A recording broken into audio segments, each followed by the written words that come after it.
Hello, and thank you so much for joining us on the maiden edition of the program Lens on Maritime. On Lens on Maritime, we'll bring to you the good, the bad, and the bright side of the happenings in the maritime sector. I'm your host, Brownson, Unwana. On the program today, NIMASA to commence waterway cleansing. Nigerian shippers lament poor treatment by government agencies. And experts review cargo clearing process.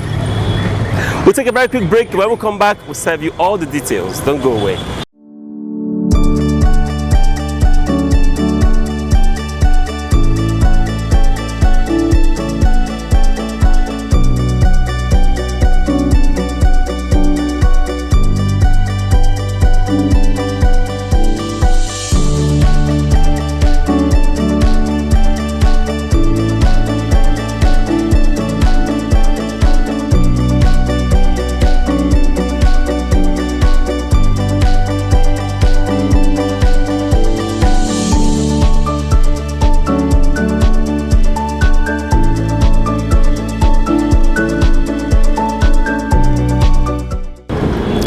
Welcome back. Now let's take it straight to the thick of the action where Nigerian Maritime Administration and Safety Agency NIMASA says the pollution in Nigerian waterways will soon be a thing of the past, as the agency is committed to making Nigeria's waterway free of pollution.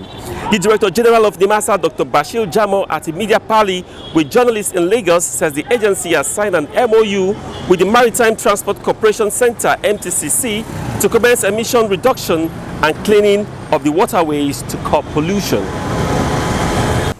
Nigeria has entered into MOU, Memorandum of Understanding, with the Maritime Transport Coordination Center, MTCC, on the climate change for the Africa to commence activities toward ensuring GHG emission reduction in the maritime sector, with emphasis of achieving 0.5% sulfur oxide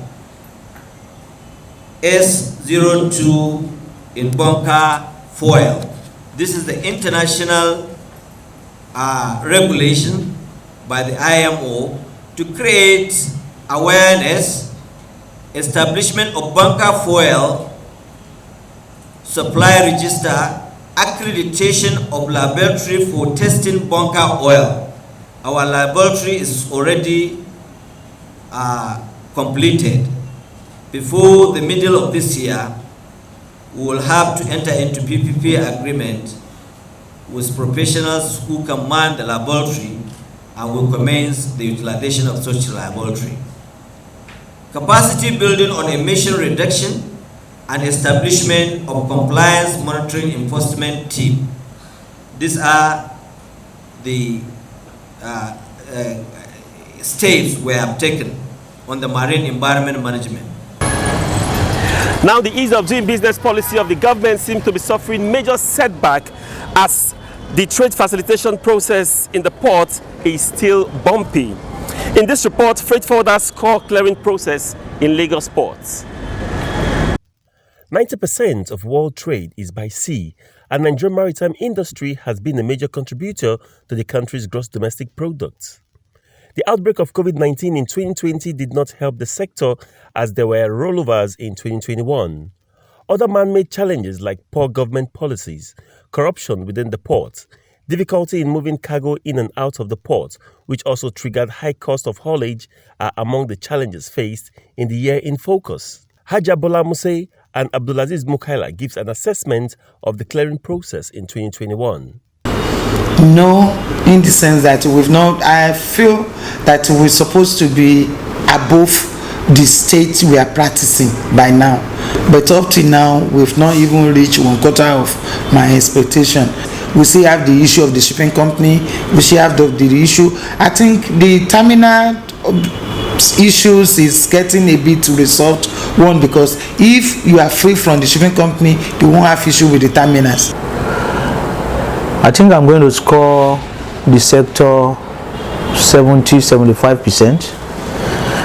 70-75% in the sense that much as the pandemic, and the government of the day were able to make a huge sum of meet a huge sum of their expectation. There are indications that the volume of cargo into Nigeria in 2021 may have dropped due to unfriendly government policies. Kayode Farinto, National Vice President Anauka, believes giving custom revenue target is the cause of inflation, while Akintoye Ojo laments the continuous increase of custom tariff, which in turn affects the end users, the masses. In major agencies is a square peg in round hole, and the fact that the government has overpushed the various parastatal in the area of revenue generation. Custom has been given a lot of money, 2 trillion to generate, knowing fully well that whatever you import transmit to whatever you generate. And in view of the fact that custom must meet their set target, where they have 2 targets, the T1 and the T2, so all they can do is to twist the importers, and the importers haven't actually seen that they can no more withstand the pressure. 50% are now withdrawing from importation. Not few months later or a month later, Nigeria Customs Service increased the same of 1 by 20 to 1.5 million naira and 1 by 40 to 3 million naira. And they think that they are, they are smiles to the government that they are doing well. They are making money, they are generating fund for government to the detriment of Nigerian citizens. Another stakeholder, Ndubisi Uzoegbo, believes the interest of shippers has not been protected by the Nigerian Shippers Council, hence the illegal charges by shipping companies and terminal operators. On whether freight forwarders had more jobs in 2021, Patrick Ocheme confirmed that freight forwarders now scramble for the limited jobs available. Shippers Council are not doing their work. I think they have a lot of unprofessional people on that card, so they are not really doing anything. So they don't protect the interests of the common man. My interest is not protected by Shippers Council, and I don't think any other professional interest is being protected by Shippers Council. I always say that Shippers Council has been long compromised. The transport sector, that is the logistics sector, transport, haulage transport precisely, the downside is too much, the margin is too much, and the clearing is like the survival of the fittest, unlike before when the job was available. Now there's a briefcase, it's dropped at least by 65%. So you could see that. So what comes is like those that have capacity has to take over from those that do not have enough capacity. In a bid to encourage adequate and honest cargo declaration, the Association of Nigerian Licensed Customs Agents have launched and inaugurated its 100% compliance team. The Association of Nigerian Licensed Customs Agents, ANALCA, has inaugurated its 100% compliance team to help educate custom brokers on the need to make adequate and honest cargo declaration for clearing purposes. Addressing delegates at the inauguration ceremony, National President of ANALCA, Honorable Tony Ijunwa Bonike, says the compliance team is to assist chapter executive of the association to solve challenges of their members in different ports and terminals. If you go to the ports, if you go to the areas of operation of our services, you find out that there are so many complaints, including bonded terminals. So these people will complement the chapter executives, making sure that we will have a very simplified, if not seamless, work organization with other government agencies. And having in mind that they are doing that, the most paramount thing they should have in their back of the hearts today is that the compliance team must have it as an example of the message they are carrying. It is important. It can be a compliant team and doing things that is not compliant with the law. In the same vein, government agencies in the ports who sent their representative in their keynote address warned members of the compliance committee to desist from any form of corruption and perform their duty with full diligence. I enjoin all of you to encourage more people to enter into your association, because that is also one of the major problems we have. When touts come in, It's only a tout that can make a fake declaration in any institution that concerns custom, because they know the system has what it takes. If you can help us, because when I was there also, I made efforts to make sure that every agent carries his custom identity, which we call Form C30. But I don't know why you people find it very conveniently to go to a shipping company and release with your identity. And when it comes to custom, which matters most, you leave it out to touts. I'll leave that for you. It's not what I came to say today. Another beautiful thing I would like to mention is just about 2 days ago, 26th of January, we held the International Custom Day. That is worldwide. And the theme of that seminar is scaling up custom digital transformation by embracing a data culture and building a data ecosystem. How do we do that? We can only succeed if you learn how to start doing genuine and honest declaration. The National Coordinator Lamin Aliyu seek full cooperation with government agencies, shipping companies, and terminal operators, while also warning members of Analka to desist from any corrupt tendencies, because none of them will be spared if caught. I therefore call on all freight forwarders to make an acceptable declaration, an honest declaration, subject their cargoes for 100% examination, and comply with all government regulations. We have also noticed that the rise in the contraband importations. We want to warn all Analka members to desist from such business, as we will not relent to expose anyone found wanting. Also, the president of Association of Nigerian Licensed Customs Agents, Honorable Tony Unwana, says its compliance team will synergize with National Association of Government Approved Freight Forwarders, NAGAF, and compliance team in the coming weeks to see how they can work together and synergize together. Now, there are lots of permutations and talks about how the two compliance team would work together, but I'm sure all that will be sorted out in the coming week.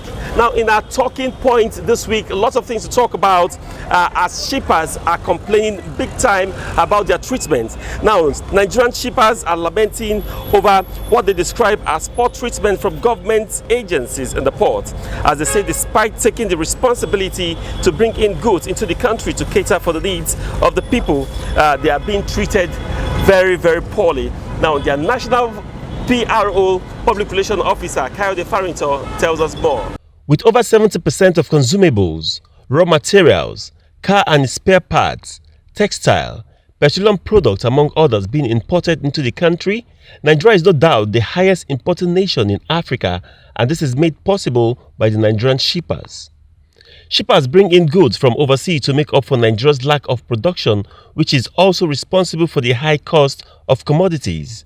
Speaking with newsmen in Lagos, the Public Relations Officer of Shippers Association Lagos Chapter, Kayode Farrington, lamented the poor treatment of shippers by government agencies, adding that the shippers are not also being carried along before making or implementing government policies. I look at the role of shipper in the industry and I notice that the shippers associations have not been carried along, so to say. So, and you know that we're being housed by Shippers Council, and I needed to go there, second floor, and see how the kind of accommodation that they've been given. And we're looking at this year that for us to move forward and be able to project loudly so that people will hear us, Shippers Association may move out of Shippers Council. Whether anybody likes it or not, the man that receives the highest blow, the bash, is the shipper. When you have barriers in trade, the man that still suffers it is the shippers that bring in the cargo. It's unfortunate that Nigerian government is paying lip service to trade facilitation. And I remember David Abney, the CEO of UPS, said when it is easier to trade, more trade happens. This year we want to beseech the government to look at trade facilitation as a core principle so that it brings in, give us more cargo. Farrington also questioned the role of Nigerian Shippers Council in protecting the shippers' interests. Look at the issue of the case of SARS. This is the various, the illegal shipping charges that were slammed on Nigerian importers, which has been decided at the High Court, Appeal Court. The case is now in Supreme Court. There's intrigues in this case. Look at the issue of freight charges. Look at the issue of the various terminal operators or what have you, or even the role of customs in our industry. I've never seen where Nigerian Shippers Council has condemned the role of Nigerian Customs Service. I've never seen where Nigerian Shippers Council has told the whole world that this customs that we have is not facilitating trade. WTO said that if you must look at trade facilitation, you have to talk about simplicity of documentation in cargo clearance. We do not have it. You don't even have predictability. You cannot collect a shipper now as a shipper if you are even bringing in genuine goods and you are making even your genuine declaration. Your declaration is subjected to internet value. And Nigerian Shippers Council has never one day condemned customs for using internet value, knowing fully well that we have what is called Valuation Act, which is domesticated, which is a local law. So these are the things that Nigerian shippers expect. They expected protection to the highest level. And that's why that is the core reason of forming Nigerian Shippers Council ab initio. All right, that's Kayode Farrington, Public Relations Officer, Shippers Association, Lagos Chapter. Now, joining me to make more sense of what he says is maritime journalist Dili Utomi. Dili, good to have you on the program. Thank you, and thank you for having me here. All right, I mean, you've listened to what Farrington says. Shippers are one of the most critical stakeholders in the industry. Without shippers, they won't be accustomed to clear goods, and freight forwarders will have job to do. What do you make of some of those allegations said or made by Kayode Farrington? Yes, Mr. Farrington, Dr. Farrington is a well-known figure within the maritime industry, and of course shippers are very important critical stakeholders within the logistic value chain, and his points are very, very salient. You see, the whole time they complain about arbitrary charges, sudden increases in charges, and all manner of rates they have to pay in bringing in goods or exporting out goods.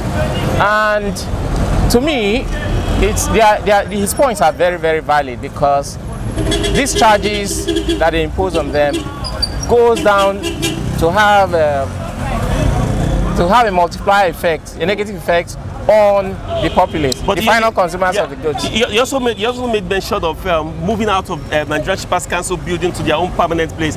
Do you think the issue we are facing is about respect? Because it seems to me that one of the reasons why he feels they should move out is so that they can have the guts, so to say, to confront Nigerian Shippers Council. Yeah, you know, you also mentioned the fact that the Shippers Council are supposed to be making rules that affect both shippers and also, to some extent, the Nigerian Customs Service. They are the regulators. And shipping companies as well. And the shipping companies. So they are regulators. But from what he has said, these people are not up to their responsibility. They are not alive to their responsibilities. And again, having to be tenants within the Nigerian Shippers Council's building does not really, it seems the way he puts it, it's not auguring well for the Lagos State Shippers Association. So, but then, yeah, let's look at the Nigerian Shippers Council. They're supposed to regulate the shipping company, they're supposed to regulate the shippers, and also serve as a shield to the shippers. We've seen custom come out with different charges and all of that, and then, you know, freight forwarders. That's why you see the likes, like the story we took before this one, where Anauka have also had the compliance team, Nagava compliance team. Most people want to say that these people are taking their destiny into their hands instead of shipping, instead of the likes of Shippers Council being the one to, you know, enforce some of these things they're fighting for. Yes, like I said before, Dr. Farrington has very good points about this whole thing. I think right now, within the irrespective of what political realm we are at right now, people should start organizing themselves and taking their destinies in their hands and making the point that you cannot, we are constitutionally bound to do the right thing at the appropriate time, at all times. So I support them going ahead and taking their destiny into your hands and then doing let me ask you this. If freight forwarders are taking destiny into their hands, shippers also want to take destiny into their hands, then what is the duties of the Nigerian Shippers Council? You see, you cannot say because of you cannot suffer because of the inefficiency of your regulator or the person who's supposed to do the job above you. I mean, they shouldn't be suffering for the inefficiency of the Nigerian Shippers Council. They should do something to protect themselves because they are running businesses, they have families to take care of, they have people to pay, they have a whole lot of stake within the economy. So you can't just sit down or lie flat and let people mess you up that way. So, and again, it's good for us to start testing our laws. When these people do these things, you tell them, no, this is against the Constitution. This is not the right step to follow. And from there, our laws become stronger, and then things eventually will be done the right way. All right, Dilly, thank you very much for sharing your thoughts with us on the program today. You're very much welcome. All right, it must be said that we must get someone from Shippers Council to respond to some of these duties that is proposed to be taken by Shippers Association Lagos chapter. Very critical. Everything Kayode Farito have said makes a lot of sense because if Shippers Council is not standing up for them, they must stand up for their right. But let's hope that when we get to speak with Shippers Council representative next week, the story will be different. Now let's take a very quick break. We'll be back with more stories. Don't go away.